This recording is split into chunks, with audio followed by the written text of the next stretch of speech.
Y si puede buscar ahí Romanos 14, verso 10, y leemos la palabra de Dios que dice así, Romanos capítulo 14, versículo 10, dice, pero tú, ¿por qué juzgas a tu hermano? O tú también, ¿por qué menosprecias a tu hermano? Porque todos compareceremos ante el tribunal de Cristo. Y hoy vamos a tocar dos temas. Uno de ellos es el tribunal de Cristo y el otro es el gran trono blanco. Este tema del gran trono blanco hay muchos que le llaman el juicio final y algo tiene que ver con eso. Pero son dos eventos totalmente diferentes. La Biblia habla dos veces sobre el tribunal de Cristo. La primera es aquí en Romanos 14 y versículo 10, y la segunda vez que menciona es segunda de Corintios, el capítulo 5 y el versículo 10. Y mientras va a buscar el texto de segunda Corintios 5:10, yo quiero darle información para que puedan distinguir estos dos eventos. En el tribunal de Cristo solamente van a estar creyentes, solamente van a estar los que son salvos por Cristo. Ellos estarán en este tribunal que hablaba el apóstol Pablo, en el trono blanco, o en lo que se conoce como el juicio final para algunos. Allí solamente van a estar los incrédulos, aquellos que rechazaron a Dios y que despreciaron la salvación en Cristo.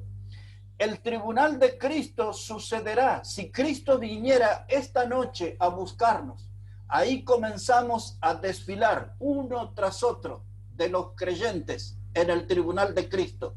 En cambio, el trono blanco es después cuando ya pasa este cielo y esta tierra.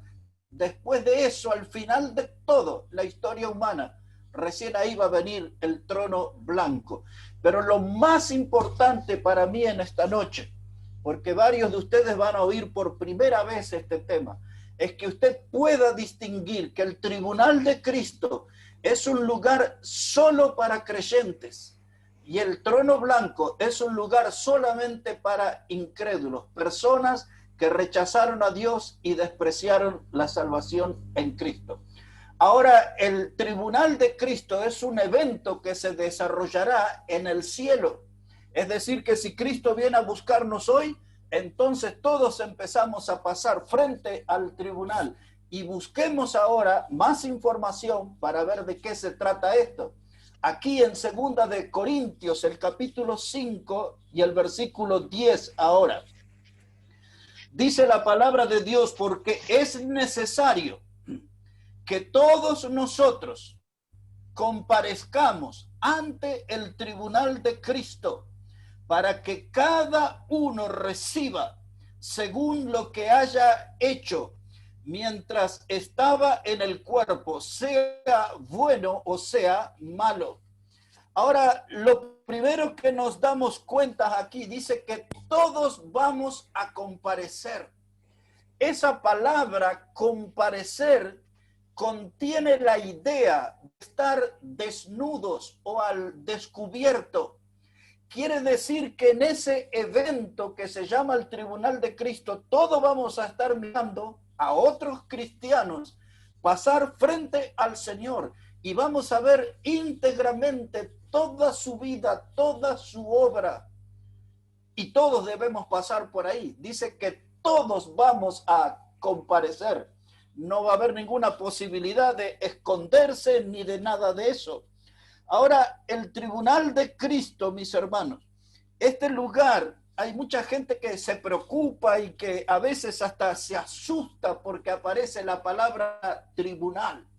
Entonces rápidamente imaginan que allí va a haber un juez y va a haber un juicio y va a haber una sentencia y va a haber una condena. Pero aquí, hermano, no es ninguna persona que va a ser juzgada, sino que que va a ser juzgado así son las obras de cada uno. Es decir, lo que se va a juzgar es lo que nosotros hayamos hecho en esta vida desde que conocimos a Cristo como el Salvador.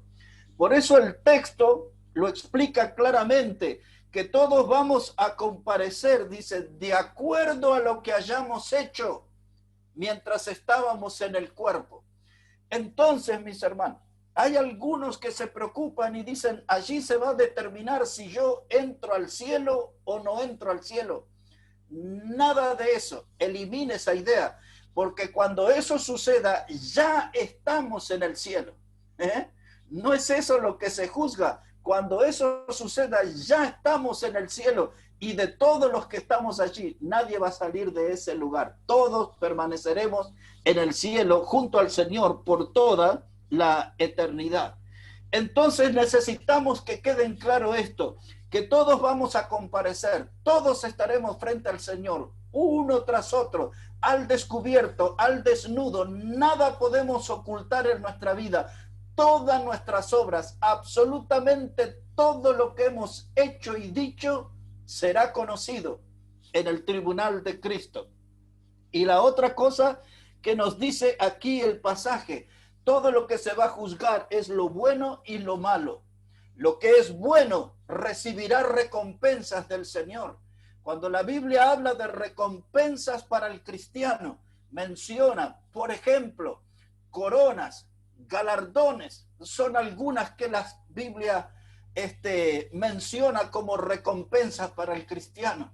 Ahora, si nuestra vida cristiana no ha sido bueno, no va a haber mucho para premiar, ¿verdad? Ahora, esta es la idea, mis hermanos. La palabra tribunal. Recuerden que esta carta que hemos leído ahora fue escrita a los corintios. Corinto era, lo es todavía hasta el día de hoy, es un puerto aproximadamente a unos 70 kilómetros de la ciudad de Atenas, en Grecia. Corinto era un puerto con una gran vida marítima. Y era una ciudad donde todas las lujurias y todas las clases de pecados de inmoralidad abundaba allí. Imagínense, venían barcos con sus marineros de todos lados y aquello realmente era la decadencia, un festival de pecado allí en Corinto. Por eso era una ciudad muy famosa. En esa ciudad de Corinto fue donde se inventó lo que hoy nosotros conocemos como los Juegos Olímpicos o las Olimpiadas. Y cuando Pablo escribió esto del tribunal de Cristo, él le estaba hablando con esa idea de esos Juegos Olímpicos, de esas Olimpiadas que nosotros conocemos hoy. Porque la palabra tribunal es la palabra en el idioma griego que se dice bema o bimá. De las dos maneras se puede pronunciar, bema o bimá. En el caso mío me gusta usar más la palabra bimá. El bimá de Cristo, el tribunal de Cristo, pensando en un estadio en la ciudad de Corinto, donde los atletas venían en una larga competencia y entraban al estadio. Y aquel que era el vencedor, el atleta que era el triunfador, iba a la parte más alta del estadio. Allí tenía toda una plataforma hecha de piedra o de madera, y eso se conocía con el nombre de bimá o bemá. Cuando Pablo le escribió a los corintios que un día estaríamos frente al tribunal de Cristo, Pablo le estaba transmitiendo esta idea: será un lugar similar al bimá, allí seremos recompensados. En ese lugar se le daba a la gente una corona de laureles y alguna otra cosa perecedera. Pero cuando estemos frente a Cristo, Él nos va a recompensar de acuerdo a lo que hayamos hecho por Él mientras estábamos en el cuerpo. En el bimá de Corinto, allí estaba siempre el gobernador o un ciudadano ilustre para dar la corona de laureles o premios parecidos a eso. Pero cuando nosotros estemos en el bimá de Cristo, es el mismo Señor Jesucristo el que estará allí recibiéndonos, Es esa expresión, viene a nuestra memoria cuando el Señor dice, buen siervo, fiel y útil has sido, entra el gozo de tu Señor. Yo espero que el Señor diga algo así de cada uno de nosotros, y no que el Señor mire a alguien y le diga, llegaste al cielo, pasá, pasá. No, no, no. Que nos diga, buen siervo, fiel, útil ha sido, entra al gozo de tu Señor. En otras palabras, tu forma de trabajar, tu manera de servicio ha despertado el gozo en mi corazón. Que así nos diga el Señor. Para eso tenemos que trabajar. Y yo una vez prediqué un mensaje, ya debe hacer como 15, 17 años. Nunca más volví a predicarlo, me gustaría hacerlo pronto. El mensaje se llamaba Esas palabras. Esas palabras. Vivir toda una vida para escuchar un día esas palabras. Buen siervo, fiel, útil ha sido. Entra el gozo de tu Señor. Y les puedo asegurar que es hermoso poder vivir para un día solamente escuchar esas palabras. No esperar otra clase de recompensa, sino esas palabras del Señor. Buen siervo, fiel y útil ha sido. Entra el gozo de tu Señor. Hacemos un repaso. El tribunal de Cristo, todos vamos a comparecer, todos los cristianos de todas las épocas, todos estaremos allí, ninguno faltará. Todos vamos a estar al descubierto. Allí cada uno podrá ver del otro cómo ha obrado, cómo ha actuado durante su vida cristiana, sus años de creyente aquí en la tierra. Todos serán recompensados de acuerdo a lo que hayan hecho mientras estaban en el cuerpo. Allí en ese lugar visible, en ese lugar distinguido, llamado el Bimá o el Tribunal de Cristo, estará nuestro Señor y Él personalmente juzgará nuestro servicio y Él personalmente dará la recompensa. Dejando en claro, este tema no habla si vamos a entrar al cielo o no, porque ya estamos en el cielo y nadie saldrá de ese lugar. Así que tenemos que estar tranquilos. No es un juicio sobre nuestra vida, es un juicio sobre las obras que hemos hecho. Y ahí estamos ya con el Señor y estaremos ahí por siempre. Ahora, pensando en Corinto, una de las cosas que se hacía cuando un atleta ganaba, se le levantaba un monumento o lo que se conoce como un monolito. Y ahí se ponía el nombre de la persona. Vamos a suponer que se llamaba Juan Pérez, hijo de don Pedro Pérez y de la señora tal de Pérez. Y así ponían en ese monumento el nombre de toda la familia. Y eso era un orgullo para la familia de tener a un hijo, un familiar triunfador. Y es eso, hermano, lo que tenemos que hacer nosotros. Trabajar de tal manera en nuestra vida cristiana que estemos en el podio, no para sentirnos orgullosos de nuestros logros, sino para mostrarnos agradecidos a Cristo por esa salvación tan grande que Él consiguió para nosotros. Ahora, ¿cómo vamos nosotros con nuestras obras? ¿Cómo estamos en nuestra vida cristiana? ¿Fortalecidos o estamos flaquitos, débiles, anémicos? ¿Cómo estamos? ¿Somos gente que andamos en esta carrera que es la vida cristiana de pie, erguidos? ¿O vamos de tropiezo en tropiezo y de fracaso en fracaso y no encontramos ese rumbo para servir al Señor? Siempre estamos allí con dudas si trabajamos o no trabajamos, si vamos a ser obreros de valor o no lo vamos a hacer. A veces tenemos el deseo, pero las corrientes del mundo nos alejan de la iglesia. Como contaba hermano Josué recién de algunas personas que deberían estar en la casa de Dios sirviendo al Señor, sin embargo las corrientes de este mundo lo están llevando en otra dirección. Hay obras. Y veamos qué clase de obra. Allí en Primera de Corintios, si pueden mirar por un momento, la primera carta a los Corintios, el capítulo 3. Si pueden mirar ahí conmigo, Primera de Corintios, el capítulo 3. Y al llegar allí vamos a poner la atención en el versículo 12. Primera de Corintios 3, verso 12. Dice la palabra, y si sobre este fundamento alguno edificare oro, plata, piedras preciosas, madera, heno, hojarasca. La obra de cada uno se hará manifiesta, porque el día la declarará, pues por el fuego será revelada, y la obra de cada uno, cual sea, el fuego la probará. Si permaneciere, escuche bien esa frase, si permaneciere la obra de alguno que sobreedificó, recibirá recompensa. Y si la obra de alguno se quemare, él sufrirá pérdida, si bien él mismo será salvo, aunque así como por fuego. Voy a comenzar la explicación por el final. En primer lugar, tenemos que estar tranquilos en cuanto a nuestra salvación eterna en Cristo. Hay gente que acostumbra a usar ese texto para infundir temor, diciéndole a hermanos que la salvación se puede perder. Lo que está hablando aquí no es de salvación, está hablando de la obra, de la clase de obra y del material de las obras.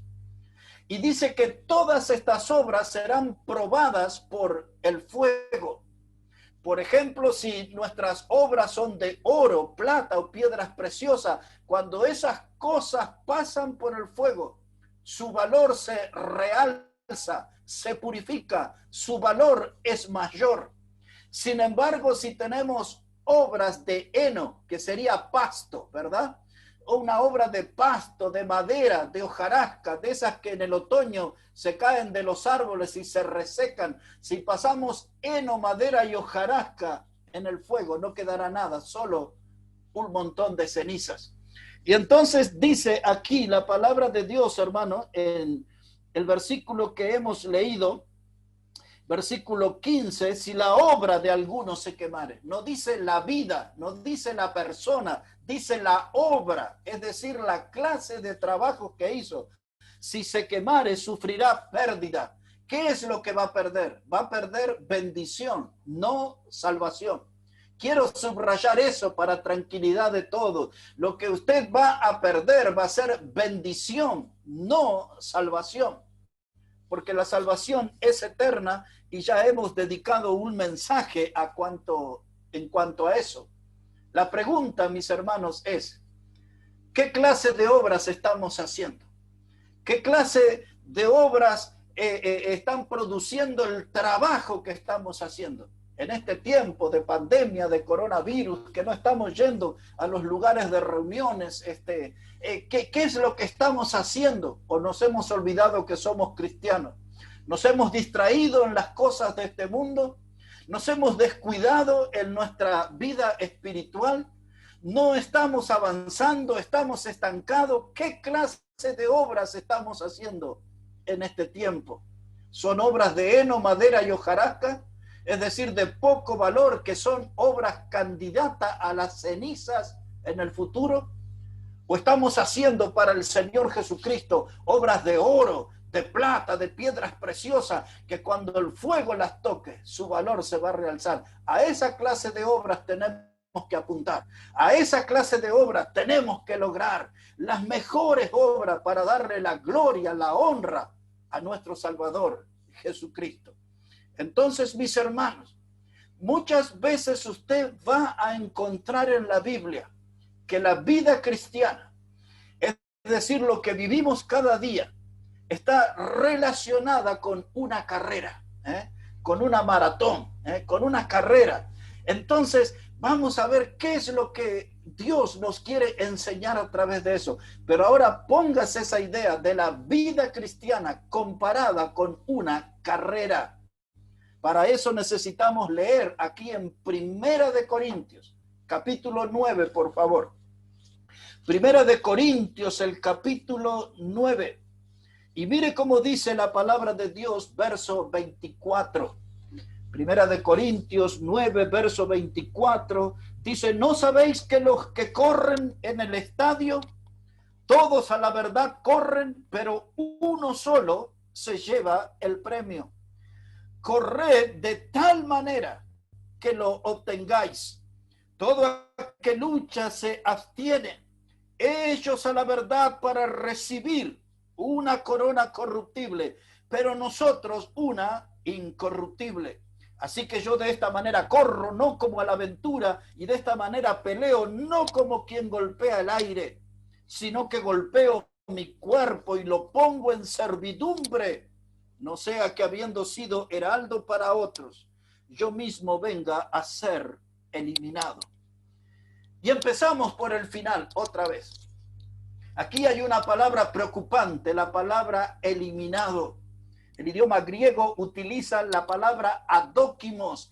Esa palabra adóquimos quiere decir algo que nos sirve, algo que fue dado por malo. Ahora, si Dios va a evaluar nuestro ministerio, el ministerio de un pastor, de un misionero, de un diácono, del tesorero, del maestro de la escuela dominical, del cantante del coro, de cualquier persona, hermanos, el ministerio no puede ser dado por malo. Se utiliza una palabra, la palabra reprobado, eliminado, reprobado. Era el temor del apóstol Pablo, de un hombre que estaba sirviendo toda una vida al Señor y quizás un pecado, un solo pecado, lo podía dejar fuera del ministerio. Él lo dice aquí en el último versículo, en el 27, él dice, no sea que habiendo sido heraldo para otros, yo mismo venga a ser eliminado.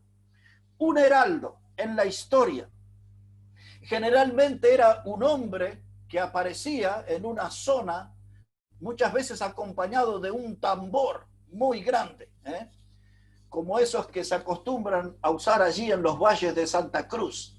Un tambor grande, y él golpeaba ese tambor. Y la gente se amontonaba porque sabía que ese hombre era un mensajero del rey y traía un mensaje del rey para el pueblo o la comunidad.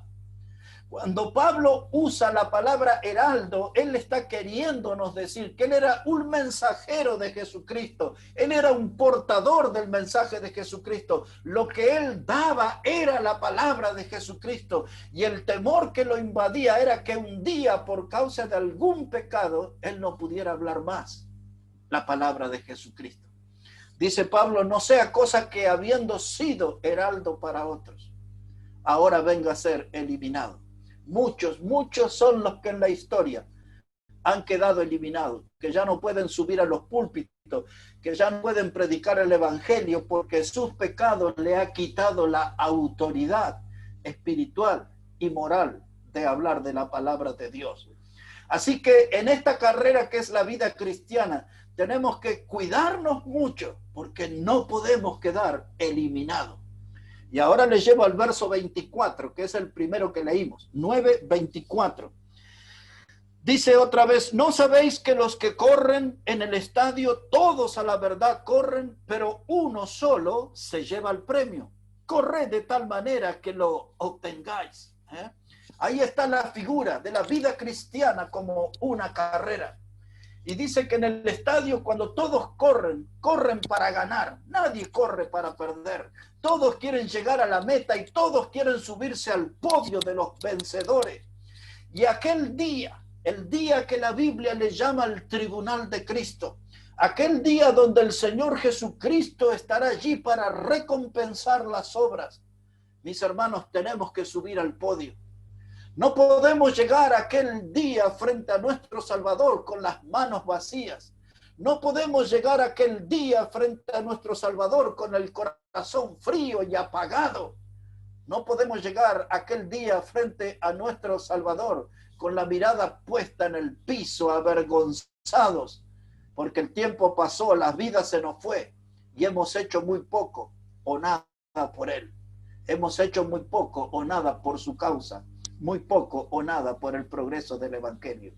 En este momento, en este tiempo, es donde tenemos que ponernos firmes, trabajar para nuestro Señor y correr de tal manera en esta vida cristiana que vamos a subir al podio, vamos a estar allá con los vencedores. Y entonces, hermano, ahí es donde tenemos que nutrirnos de las fuerzas del Señor, porque la Biblia lo asegura que nosotros podemos ser más que vencedores por medio de aquel que nos amó. Más que vencedores por medio de aquel que nos amó.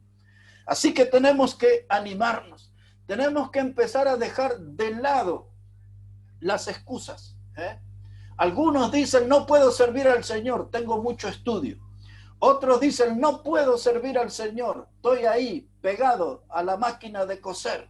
Otros dicen, tengo mucho trabajo en la fábrica, tengo mucho trabajo en la familia. Una ama de casa dice, tengo que atender a mi esposo, a mis hijos, lavar la ropa, planchar, cocinar. Y todos nosotros a veces, hermanos, estamos involucrados en muchas actividades y después las usamos a nuestras actividades como excusa, como argumento, para convencer a algunos que no estamos sirviendo al Señor por esas cosas. Pero allá en el tribunal no vamos a poder engañarlo, porque allá quedará la luz. ¿Cuántas siestas hemos dormido? ¿Cuántas horas hemos pasado frente al televisor? ¿Cuántas horas hemos estado hipnotizados frente al celular? Cuando estemos en el tribunal de Cristo se van a acabar todas nuestras excusas. Es cierto que hay trabajos, que hay sacrificios, que hay cosas que son reales, que nos impiden servir más tiempo al Señor. Pero no ponga excusa, encuentre soluciones y haga como dijo Pablo a los filipenses, yo todo lo puedo en Cristo que me fortalece. Necesitamos cristianos, hermanos, no de azúcar ni de algodón. Necesitamos cristianos que sean firmes, decididos, hombres y mujeres que compitan en esta carrera que es la vida cristiana, lleguen a la meta, suban al podio y tengan recompensa de su Salvador. Otra vez, dice Pablo, corred de tal manera que obtengáis el premio. En otras palabras, lo imagino a Pablo golpeando sus manos o agitando sus manos. Vamos, vamos, ustedes pueden, van a lograrlo. Ustedes pueden llegar al podio. Corred de tal manera que obtengáis el premio. Qué lindo, ¿no? Y Pablo sabía de qué estaba hablando, porque él después le escribió a Timoteo, ¿se acuerda? Aquel texto que es todo como un himno. Dijo Pablo, yo he peleado la buena batalla, yo he acabado la carrera y he guardado la fe. Wow, y Pablo sí que sufrió y luchó mucho en su vida. De él creo que le voy a hablar un muy buen rato el día domingo. Aquí, hermanos, otra vez el atleta dice que entra al estadio, corre de tal manera. Y ahora Pablo nos cambia la figura. Observe conmigo, por favor, verso 25. Dice Pablo, todo aquel que lucha, de todo se abstiene. Ahora, un luchador, ahí está hablando de lo que en el mundo se conoce como la lucha greco-romana. La lucha greco-romana es aquella donde dos hombres se trenzan, se envuelven en sus cuerpos y hacen fuerza con la meta de derribar al adversario. Y Pablo aquí está usando de esto. Tenemos una pelea cuerpo a cuerpo con el diablo y yo voy a luchar de tal manera que lo quiero ver al diablo en el piso, lo quiero ver al diablo derrotado. Dice Pablo, pero el que lucha tiene que abstenerse. Un luchador profesional se abstiene de ciertas comidas, principalmente aquellas que son de contenido graso o de aquellas que nosotros le llamamos comida chatarra. Un atleta, un luchador tiene que saber alimentarse bien, lo que es lo mejor para tener un cuerpo saludable. Y usted y yo sabemos qué es lo bueno para tener una salud espiritual fuerte, una salud espiritual que nos ponga en condiciones de pelear contra el diablo y derribarlo. Estamos en lucha con el enemigo de las almas. Estamos en lucha contra Satanás. Mis hermanos, para que no se confunda, esto no es un festival de caricia. Tenemos un enemigo que es poderoso, pero a mí no me intimida, porque yo todo lo puedo en Cristo que me fortalece. Amén. Y ahora la tercera figura. Observe, primero la de un atleta, ahora la de un luchador. Y en el versículo 27, dice Pablo, dice, sino que yo golpeo mi cuerpo y lo pongo en servidumbre. Él está ahora cambiando a la figura de un boxeador. Uno de los ejercicios que hace un boxeador es contra su sombra. A veces un boxeador de estos más profesionales, más famosos, se paran frente a un gran espejo y ahí hacen sus movimientos y pelean con su sombra y hacen toda esa clase de movimientos. Y Pablo está diciendo, no es a esa parte del entrenamiento que me refiero. Yo no estoy peleando con un enemigo imaginario. Ustedes y yo tenemos un enemigo que es real. Ese enemigo es el diablo. Ese enemigo es el mundo. Toda la filosofía, las modas que aparecen en el mundo, toda esa forma de hablar, los modos de vida del mundo, todo eso es parte de nuestro enemigo. Y nuestro enemigo es la propia carne. ¿Escuchó eso? El enemigo, hermanos, está dentro nuestro. Usted y yo convivimos con el enemigo. No es el tema ahora, pero al pasar se lo menciono. Por eso Pablo decía a los romanos, no satisfagáis los deseos de la carne. No satisfagáis los deseos de la carne, porque la carne, los deseos de nuestra carne, hermano, allí está un gran enemigo. Algunos de nosotros, algunas de las hermanas y hermanos, algún sábado va a tener más ganas de ir al baile que a la iglesia. Algún sábado de melancolía va a decir, ay, me acuerdo hace 5 años, 10 años atrás, cuando era mundano, perdido en el pecado, me gustaba ir allí a la morenada, al tinku, ahí andaban, de las comparsas, y dice, qué lindo, ay, este sábado me hace recordar eso. Y usted tiene que vencer los deseos de su carne. Ya no está para mover el esqueleto, ahora tiene que ir a la iglesia y tiene que cantar al Señor y leer la palabra de Dios. Y hay algunos que el sábado a la noche se acuerdan de sus copetines, y se ponen melancólicos y dicen, ay, a esta hora me está bañando y perfumando, ilustrando los zapatos para irme por ahí a tomarme unos tragosaurios, porque no tomaban poquito, tomaban ahí un tragosaurio, y dice las cervecitas, y empiezan, aquellas chichas cochabambinas, y empiezan a recordar aquellos tragos y aquellas cosas y la bebida mezclada y todo eso, y dice, ay, no, el recuerdo. Tiene que vencer los deseos de la carne. El sábado vamos a la iglesia, el domingo vamos a la iglesia, vamos a ir a la casa del Señor. Y aquellos grandes asados, aquellos churrascos que terminaban con una lluvia de vino tinto y blanco y no sabía ni del arco iris, porque ya después de un rato no sabía ni de qué color era. Hermano, hay que vencer los deseos de la carne, porque su cuerpo le dice, dice, me tienes muerto de sed, ¿cuándo me llevarás a beber? Y usted tiene que decirle, te voy a dar de beber el agua de vida, vamos a la iglesia a escuchar la palabra de Dios, a escuchar el mensaje del evangelio. Hermano, no es un enemigo invisible, no es un enemigo imaginario. Peleamos contra el diablo, peleamos contra la corriente de este mundo y peleamos en contra de los deseos de nuestra carne. Nadie aquí puede decir, ni siquiera todos los pastores que estamos aquí en esta noche, podemos decir que no tenemos deseos en nuestra carne. Si yo algún día escucho ahí unos tambores, unos candombes, como se acostumbraba, esas viejas murgas que escuchaba desde niño, ¿sabe qué, hermano? Me tengo que atornillar en el piso para no bailar. Pero yo he prometido seguir a Cristo, y para mí y para usted, mis hermanos, debe ser una realidad que las cosas viejas pasaron y ahora todas son hechas nuevas en el Señor. Dice Pablo, corred de tal manera que obtengáis el premio. Hebreos, el capítulo 12, y ya voy a ir terminando con el tribunal de Cristo y nos metemos en el trono blanco. Último pasaje para hablar del tribunal de Cristo. Ya otro día, hermanos, voy a predicarlo mucho más extenso sobre este tema. La idea era fijar este tema en su mente, en su memoria, este tema importante, que todos un día vamos a comparecer ante el tribunal de Cristo. Hebreos, el capítulo 12. Hebreos, el capítulo 12 y el versículo 1. Mire cómo dice la palabra de Dios allí. Hebreos, el capítulo 12 y el versículo 1. Dice, por tanto nosotros también, teniendo en derredor nuestro tan grande nube de testigos, despojémonos de todo peso y del pecado que nos asedia y corramos con paciencia la carrera. Ahora, mire, dice la palabra de Dios aquí, que tenemos alrededor nuestro una gran nube de testigos.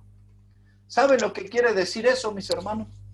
Quiere decir que usted y yo no podemos poner ninguna clase de excusa. Ninguna clase de excusa. Tenemos que agarrar el manual de excusa ponerlo a un costado, porque dice la palabra, hay una gran nube de testigos. ¿Quiénes son esos que están en la nube? Son hombres y mujeres de fe, hombres y mujeres de fe, que sus nombres están en el capítulo 11. No lo vamos a leer solamente para que usted sepa. Allí hay hombres de fe como Enoc, hombres de fe como Noé, hay mujeres de fe como Sara, hay mujeres de fe como Rahab, y allí aparecen gente que fueron jueces como Sansón, como Jefté, y ahí hay toda una cantidad de hombres y mujeres que fueron héroes de la fe, y ellos están allí, en ese estadio, en esa tribuna. La Biblia le llama una nube, y ellos están mirando hoy cómo usted y yo nos estamos manejando en esta vida. En otras palabras, todos esos santos del Antiguo Testamento están mirando cómo usted y yo estamos viviendo la vida cristiana. Ellos están allí en esa galería o en esa vitrina de héroes de la fe, porque vencieron en este mundo por medio de su fe en Dios. Usted y yo tenemos que ser vencedores por medio de la fe en Cristo. Vencedores tenemos que ser. Por eso dice aquí que tenemos esa nube de testigos que no solamente nos miran cómo nos comportamos en la vida cristiana, también nos alientan. Si algún día está en un lugar silencioso y escucha alguna vocecita, posiblemente sea la de estos testigos que le están diciendo, vamos adelante, tú puedes. Vamos adelante, no te rindas. Vamos adelante, un esfuercito más. Vamos adelante, está cerca de la victoria. Vamos, porque ellos ya recorrieron el camino y lo conocen. Y ellos tienen una voz de aliento, tienen una voz de ánimo para nosotros. Una gran nube de testigos, hombres y mujeres de fe, vigilando cómo nos estamos conduciendo en esta vida. Y ahora observe, aparece la palabra allí, despojémonos de todo peso y del pecado que nos asedia. Despojarnos de todo peso, porque muchas veces llevamos cargas pesadas en esta vida. Muchas veces nosotros, hermanos, llevamos cargas que no necesitamos llevar. Cargamos problemas innecesarios, pues llevamos excusas innecesarias, inútiles. Muchas veces nosotros, hermanos, estamos cargando con el pecado y la Biblia dice, deséchalo, despójate, tómalo como una basura, haz a un lado el pecado de tu vida, porque con él nunca podrás ser un vencedor. Así que tenemos que dar dura batalla al pecado. Dura batalla tenemos que dar al pecado. Tengo varias cosas más para decir ahí, pero quiero decir esto nada más, mis hermanos. Dice la primera carta de Juan, capítulo 2, verso 28. No es necesario que lo busque, yo se lo leo. Dice primera de Juan 2, verso 28. Ahora, hijitos, permaneced en él, para que cuando se manifieste tengamos confianza, para que en su venida no nos alejemos de él avergonzados. Este pasaje está hablando acerca de Cristo y la Biblia nos desafía, nos exhorta, dice, permaneced en él, no te separes de Cristo. Y recuerde que el Señor dijo en San Juan 15, dice, separados de mí, nada podéis hacer. Por lo tanto, no te separes de Cristo. Aunque las tormentas de esta vida sean fuertes, aunque las corrientes sean caudalosas y se llevan todas por delante, tú aférrate a Cristo, permanece en Cristo. En las duras batallas de la vida, aférrate a Cristo. Esta mañana volví desilusionado. Me desanimé por un momento porque ya no podía caminar. Como les dije al comienzo, salí de mi casa para comprar pan y verdura. Una sola cuadra y las piernas se aflojaron y el corazón falló y los brazos dolían y los riñones, todo. Mi cuerpo se volvió una sala de tortura y volví frustrado. Esa cuadra la caminé desanimado de regreso a casa. Pero cuando llegué a la puerta, abrí, puse el dedo en el botón del ascensor y dije, no, yo no me voy a rendir. Y me subí 3 pisos caminando hasta mi casa. La miré a mi esposa y le dije, suspendí mi paseo. Me siento mal. O sea que entré hasta con una sonrisa porque no me voy a dejar vencer por las adversidades. Y es eso lo que quiero transmitirle a usted. No se deje vencer por las adversidades. A pesar de las duras luchas, a pesar de los grandes problemas, permanecer en Cristo. Mantente junto a Él, aférrate en el medio de los problemas, en el medio de las tormentas de tu vida, aférrate a Cristo. Dice ahí el texto, permaneced en Él. Porque cuando Él se manifieste, en su venida, dice, no nos alejemos de Él avergonzados.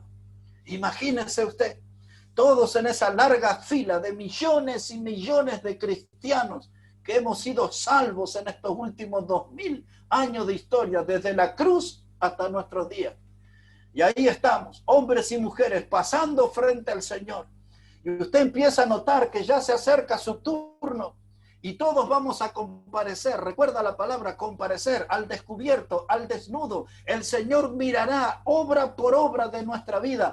Todos los hermanos, la familia de Dios, mirando nuestra vida, enterándonos de todo lo que hemos escondido en nuestra vida aquí. Todo estará al descubierto. Y ahora dice el Señor aquí, no tengas que huir avergonzado. Usted cuando vaya al cielo, cuando usted llegue delante de Cristo, ¿usted va a estar en el equipo de los vencedores o va a estar en el equipo de los avergonzados? Piénselo en esta noche. Porque si usted dice, bueno, yo voy a estar entre los avergonzados, ¿por qué? Porque no está trabajando bien, porque no está siendo fiel al Señor, porque no está caminando en obediencia, porque no está teniendo victoria sobre el pecado y sobre el diablo y sobre el mundo. ¿Por qué tiene que estar avergonzado? Cambie su conducta y aférrese al Señor, permanezca en el Señor y será parte del equipo de los vencedores en aquel día. Vamos ahora al gran trono blanco, porque el tiempo se nos ha volado. Pero busque ahora en el libro de Apocalipsis, por favor, el capítulo 20. Apocalipsis, el capítulo 20.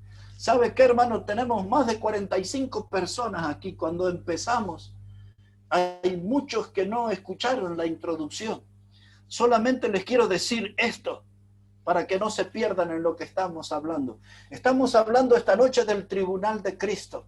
Hemos usado como base Romanos 14, verso 10 y 2 de Corintios 5, 10. Son los únicos dos pasajes que hablan de ese evento. Cuando Cristo nos lleve al cielo, lo primero que va a pasar, cada uno de nosotros va a ir a rendir cuenta de sus obras, sean buenas o sean malas, todos delante del Señor. No es para ver si somos salvos o no, si entramos al cielo o no. Ya estamos en el cielo, ya estamos en el cielo. No saldremos de ese lugar, no perderemos nuestra posición. No es un juicio sobre nuestra vida. Ese tribunal es un tribunal de recompensa, no es un tribunal que condena, es un tribunal de recompensa. Cristo va a premiar a cada uno de nosotros de acuerdo a lo que hayamos hecho en esta vida.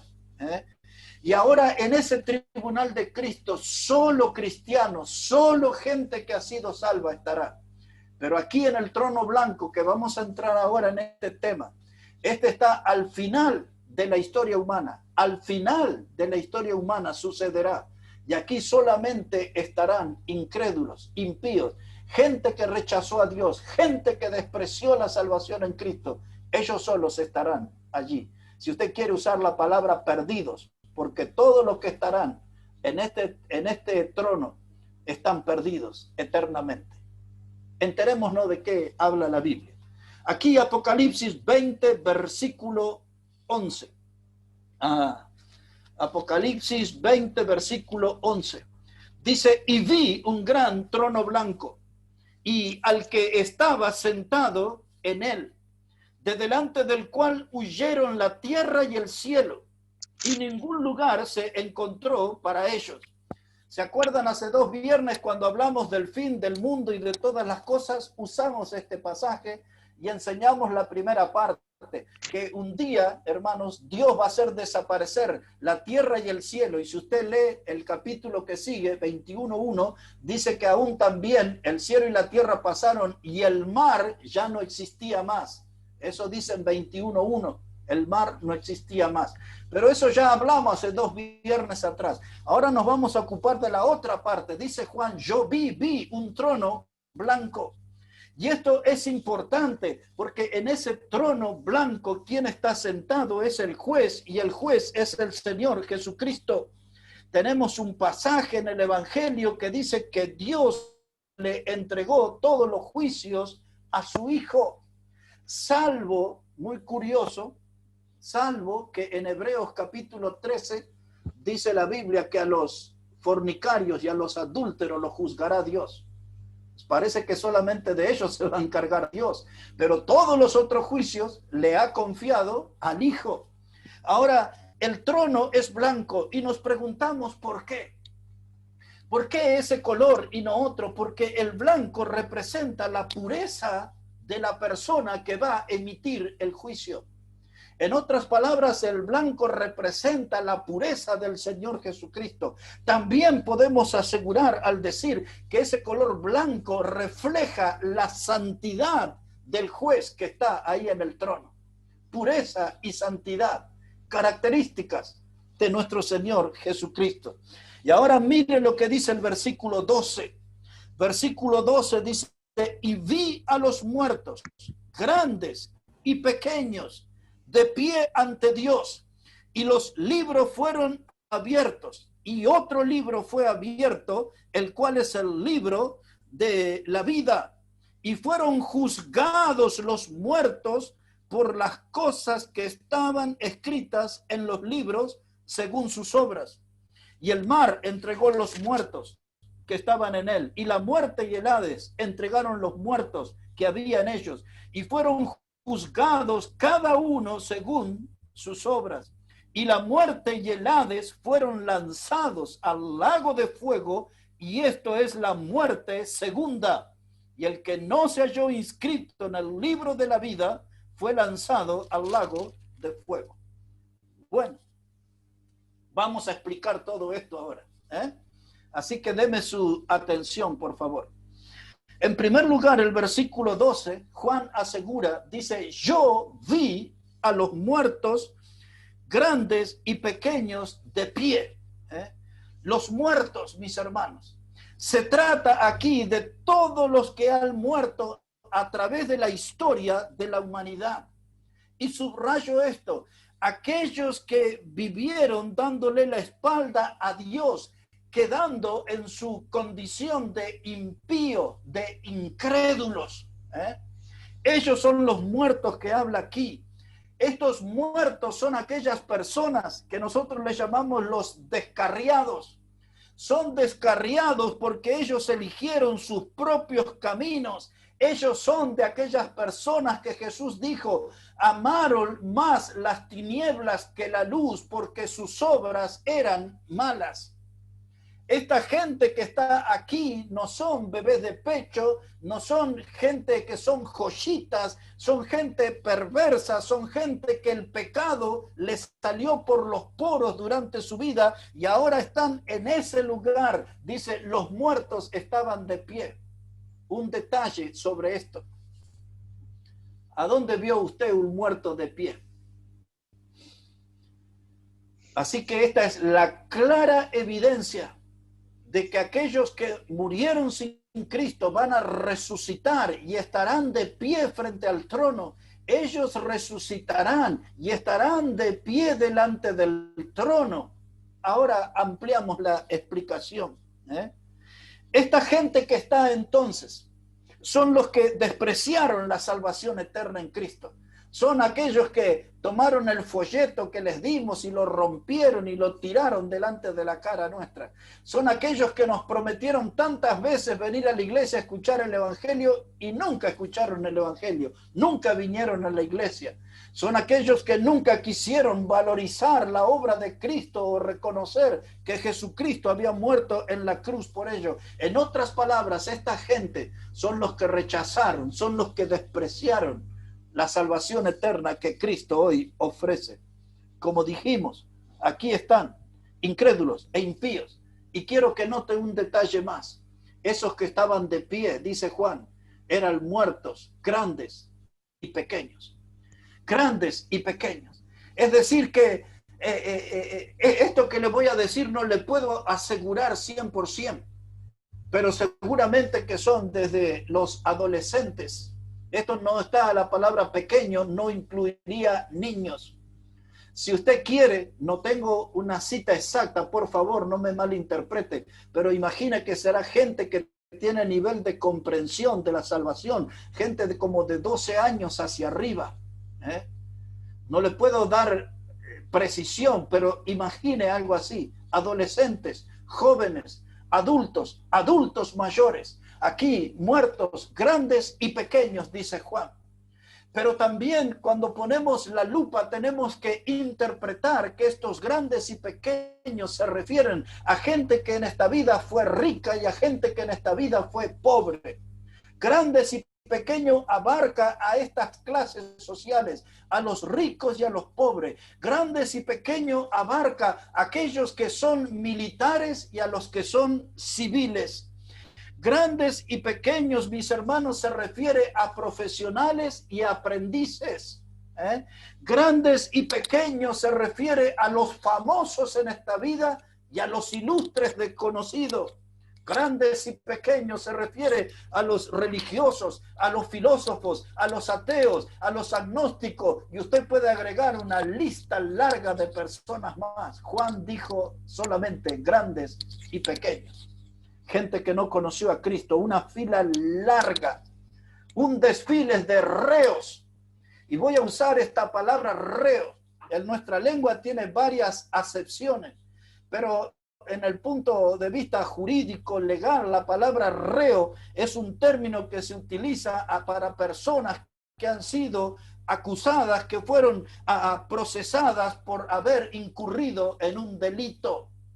Y estos grandes y pequeños son reos porque ellos cometieron el gran delito de ser transgresores de la ley de Dios. Son transgresores de la palabra de Dios y por eso están allí en ese lugar. Ahora hay un detalle que quiero que me escuche, por favor. De toda esa multitud, de esos millones que estarán de pie frente al tribunal de Cristo, ni uno solo, ni siquiera uno será indultado. Ni siquiera uno conseguirá perdón. En ese lugar, el trono blanco ya es tarde para el arrepentimiento. Escuche eso. Los que estén ahí ya es tarde para arrepentirse. Y aunque lloren, griten y pataleen, eso no va a cambiar la opinión que Dios tiene sobre ellos. Y les diré por qué. Porque esos muertos, observe ahí el texto otra vez, el versículo 12, donde dice que y los libros fueron abiertos y otro libro fue abierto, el cual es el libro de la vida, y fueron juzgados los muertos por las cosas que estaban escritas en los libros según sus obras. Ahora entienda bien esto, dice los libros serán abiertos. Yo creo que más de uno de esos pecadores necesita más de un libro por su historial pecaminoso. Muchos de los que están allí son gente de frondoso prontuario pecaminoso, de muchas actividades pecaminosas, gente con muchos carnavales encima, con muchas actividades pecaminosas, estarán allí y los libros serán abiertos. Y ahora Dios va a hablar con una persona, quizás con un tal Juan Pérez, y le va a decir, mire, señor Pérez, el día 5 de marzo a la hora 20, 5 minutos, en tal lugar, en tal esquina, usted cometió tal delito, tal fue su pecado, y no estaba solo, estaba acompañado por este y este otro, y todo está escrito en el libro. A Dios no se le escapa ningún detalle de ninguna vida. Dios está mirando a los humanos y está tomando nota de cada transgresión a su ley. Y es tanto el pecado de algunas personas, es tanto el pecado que va a necesitar más de un libro para poner todo su historial pecaminoso documentado. Todo está documentado allí. Yo no sé si eso se verá en forma de película o cómo será, pero lo que sí sé, porque la Biblia lo asegura, dice que ellos serán juzgados de acuerdo a lo que estaba en los libros, de acuerdo a cómo Dios fue tomando nota de cada evento pecaminoso. ¿Usted tiene a Cristo como el Salvador? No se preocupe. Necesito quitarle un poco de tensión, porque el libro que tiene su nombre y mi nombre, ese libro tiene las páginas en blancos, porque todos nuestros pecados han sido lavados, limpiados con la sangre preciosa de Jesucristo. Es decir, que el libro que tiene nuestro nombre nunca podrá ser usado para que recibamos una acusación, porque nuestros pecados fueron limpios, perdonados en la sangre preciosa de Cristo. Pero esa multitud que está allí no pudo limpiar su pecado porque despreciaron la salvación. Nunca creyeron en el poder limpiador y salvador de la sangre preciosa de Jesucristo. Cuando empezamos la reunión, el hermano Josué nos cantó ese hermoso himno que decía: ¿qué te puede dar perdón? Solo de Jesús la sangre. Y un limpio corazón, solo de Jesús la sangre. ¿Quiere tener un corazón limpio? Tiene que ser limpio por la sangre de Cristo. ¿Quiere tener el perdón de Dios? Tiene que ser limpio por la sangre de Cristo. ¿Quiere tener la salvación eterna? Tiene que ser limpio por la sangre de Cristo. ¿No quiere estar en este lugar de condenación? Tiene que ser limpio entonces por la sangre de Cristo. La sangre preciosa de Jesucristo. Los libros fueron abiertos, mis hermanos. Este libro contiene todas las obras humanas. Yo voy a hacer más rápido esto para terminar, y les prometo que voy a escribir y vamos a publicar en el Facebook día lunes o martes, todo bien en profundidad. Voy a escribir para que usted siga este tema con atención. Ahí estarán entonces estos reos. No se le va a imputar un delito ajeno. Ve que aquí usted, cuando lee los diarios o ve los informativos, dice tal persona que fue a juicio y dice: no, a mí me plantaron la prueba, a mí me inventaron la prueba. Ahí en ese lugar nadie se va a poder expresar así, porque todo está documentado en forma fiel en los libros. No se le va a inventar pruebas, no se le va a crear pruebas. Lo que se va a ver allí es exactamente el pecado tal cual y como lo practicó. El juez va a dictar sentencia. Cristo va a actuar con absoluta justicia. Aquí en este país y en tantos países los jueces aceptan las coimas. Los mexicanos le llaman las mordidas. Van y le dan dinero y dice: falla a favor de aquel, condene al inocente y deje libre al culpable. ¿Sabe qué? Esto no va a suceder. No hay ninguna posibilidad de soborno. El Señor Jesucristo va a dictar sentencia con justicia absoluta.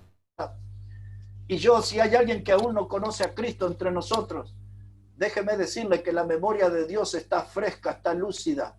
No hay ningún pecado que va a pasar por alto. Diría alguien en portugués: não fica encoberto aos olhos de Deus. Nada queda cubierto a los ojos de Dios. Todo estará allí a la vista. Ahora, muy rápido menciono, por si alguien toma nota, Mateo 10, versículo 15. Habla de este día, y va a haber, todos van a ser condenados, pero va a haber grados de castigo. Algunos dirán: pero predicador, ¿cómo sabe eso? Porque Jesús lo dijo. Cuando se refirió a este día, en Mateo 10:15, el Señor Jesucristo dijo que iba a ser más leve el castigo para Sodoma y para Gomorra. Cuando Jesús habló en Mateo 11, 22 a 24, dijo que iba a ser más leve el castigo para Tiro y para Sidón. Así que esos pasajes nos permiten saber que todos serán condenados, pero habrá diferentes clases de castigo. Quizás, si quiere llamarle, grados de castigo. Los libros serán abiertos y otro libro será abierto.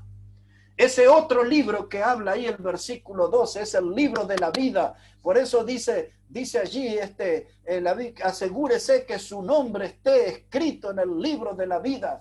Cuando vinieron los apóstoles, le dijeron: Señor, dice, los demonios se nos sujetaron, hicimos milagros, esto y lo otro. Y Jesús le dijo: lo que es importante es que su nombre esté en el libro de la vida. Y ahora es el libro de la vida. Y Dios va a demostrar y va a decir: no hay ninguna duda. Sus nombres no están aquí. El registro de sus pecados es ese. Su nombre no está acá registrado entre los salvos.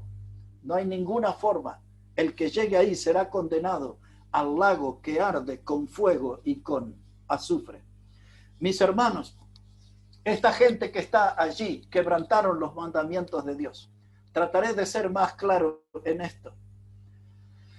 Muchos de los que están allí son gente volcado a la idolatría, gente que se hizo ídolos de madera, de hierro, de barro, como habla la Biblia.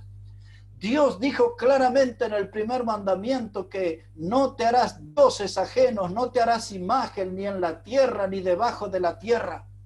Pero hoy en día vemos todas clases de ídolos. Los satanistas usan el macho cabrío, un carnero con cuernos. En otros lugares usan serpientes. Estaba hoy viendo ya, no sé cuántas veces vi el discurso del que era el presidente en Bolivia antes, cuando dio el discurso de que hay que matar a los ancianos porque es parte, dice que esa es la parte inútil, decía el expresidente. Que quiere ese mensaje, se lo envío.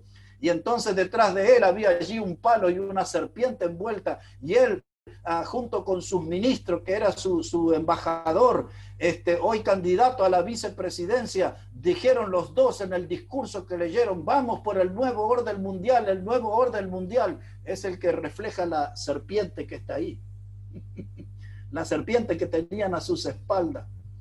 ¿Saben qué, mis hermanos? Hay muchos que se rinden ante esas clases de ídolos y son transgresores de la palabra de Dios. Se van detrás de vírgenes, de santos milagrosos, de instrumentos del diablo, y transgredieron la palabra de Dios que dijo: no te harás dioses ajenos, no te harás imagen. Hay muchos de estos políticos, ¿se acuerdan? Cuando este expresidente también dijo en la inauguración de aquel colegio que se iba a llamar Jesús Salvador, y él dijo claramente: ¿qué Jesús Salvador? Tupac Katari es el Salvador. No tomarás el nombre de Dios en vano.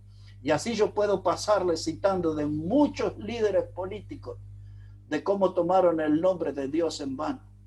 Presidente Chávez, cuando dijo que maldecía a Israel con lo más profundo de sus entrañas, y vivió muy poquito después.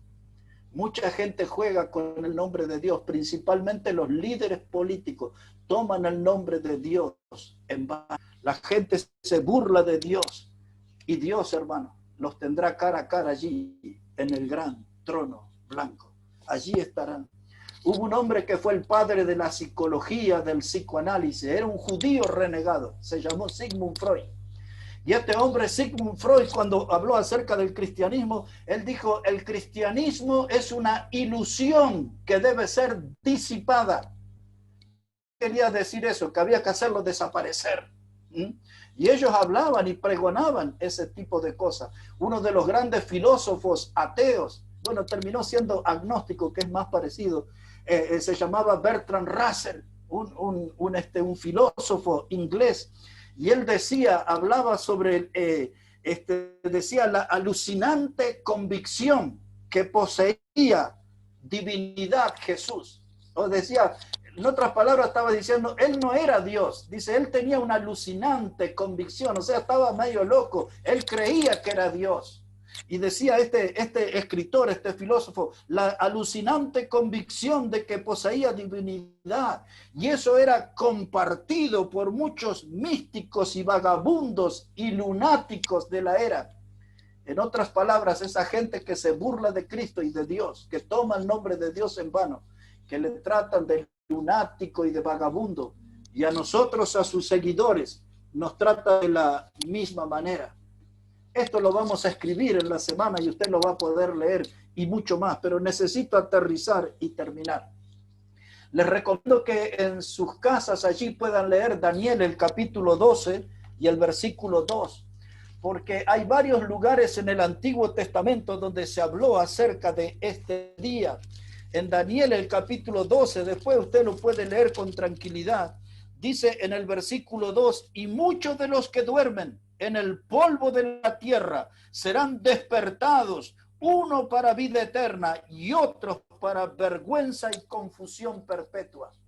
Ya desde la antigüedad Daniel habló acerca de este día y del trono blanco. Daniel ya mencionó 700 años antes de Cristo de que muchos hermanos iban a resucitar, decía Daniel, serán despertados del polvo, unos para vida eterna y otros para vergüenza y confusión perpetua.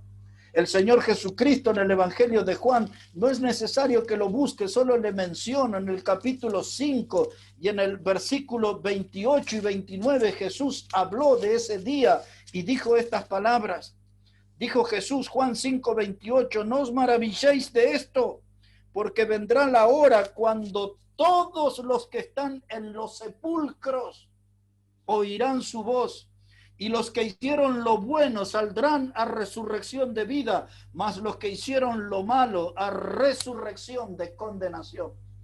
Ahí están los muertos de pie delante del trono. Dijo Jesús, se abrirán los sepulcros y saldrán a resurrección de condenación. ¿Dónde está toda esa gente? Porque había tres carceleros.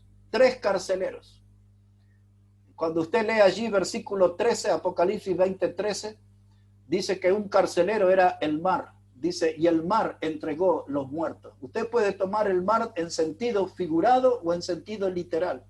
De los dos modos se le puede dar valor. En sentido literal es porque muchos que murieron ahogados no fueron enterrados como los que murieron en tierra. Dice que el mar entregó sus muertos, pero a veces en la Biblia el mar tiene que ver con las emociones, el mar tiene que ver con tempestades pecaminosas y con otras figuras. Ahora el mar entregó sus muertos, ese carcelero abrió la cárcel y los mandó. Dice, y la muerte, y ahora el Hades, que es el infierno. A ellos entregaron sus muertos, los tres carceleros llevaron sus muertos allí. Pero en realidad los que estaban en el mar y en la tierra ya están en el infierno. Y ahora ese lago donde serán arrojados, el lago de fuego y azufre, en realidad es como otra parte del infierno. No son dos lugares diferentes. Son como dos, ¿cómo podría decir? Como hoy un delincuente, a ver si me puede entender de este modo. Como un delincuente, alguien que comete un delito, lo llevan a la comisaría y después se lo llevan al penal. Donde va a cumplir su condena. El infierno, el Hades y el lago de fuego son como dos etapas del mismo lugar. Hay mucha tela para cortar ahí, pero quería fijarles esa idea. Serán ellos sacados del Hades, pasados por el trono blanco y dejados en el lugar de al lado, en el lago que arde con fuego y azufre. Y esta es la frase que preocupa. Dice que eso es la muerte segunda. Los que llegan allí, la palabra o la expresión muerte segunda habla de una separación eterna de Dios. Separación eterna de Dios. Un último pasaje. Yo pensé que iba a poder meter los dos temas y dejé muchas cosas afuera de los dos temas. Era para hablar un mensaje por cada vez. Pero bueno, espero que lo haya comprendido y que estemos nosotros preocupados para que nuestros amigos, la gente de nuestro vecindario, de nuestra familia, no esté en ese lugar. Queremos que estén en el tribunal de Cristo mostrando cuánto sirvieron al Salvador y no estando en el trono blanco para ver por qué van a terminar sufriendo eternamente en el lago de fuego. Porque Mateo 25, verso 41 habla del infierno que fue creado para el diablo y sus ángeles. Pero un día allí en el infierno estará el diablo, estará el anticristo, estará el falso profeta, y después del trono blanco llegará todos aquellos que despreciaron la salvación en Cristo. Llegarán allí para acompañarlo a la Trinidad satánica por toda la eternidad. Apocalipsis 20:10, y ese es el fin del mensaje. Apocalipsis 20, verso 10. Mire cómo dice la palabra del Señor. Apocalipsis, el capítulo 20 y el versículo 10. Dice, y el diablo que los engañaba fue lanzado en el lago de fuego y azufre, donde estaban la bestia, es decir, el anticristo, y el falso profeta, y serán atormentados día y noche por los siglos de los siglos. Un lago de fuego, un tormento perpetuo por siempre, día y noche, siglos tras siglos. El diablo, el anticristo y la bestia. Y ahora el capítulo que seguía, o el texto que seguía, versículo 11, hablaba del trono blanco y toda la raza humana que despreció la salvación en Cristo irán a acompañar a la Trinidad satánica por toda la eternidad. Usted que veía El Chavo, ¿se acuerda que decían qué bonita vecindad? ¿Imagina usted esa vecindad en el infierno? Estar acompañado en una eternidad por el diablo, el anticristo y el falso profeta. Hay algo que tenemos que hacer, mis hermanos.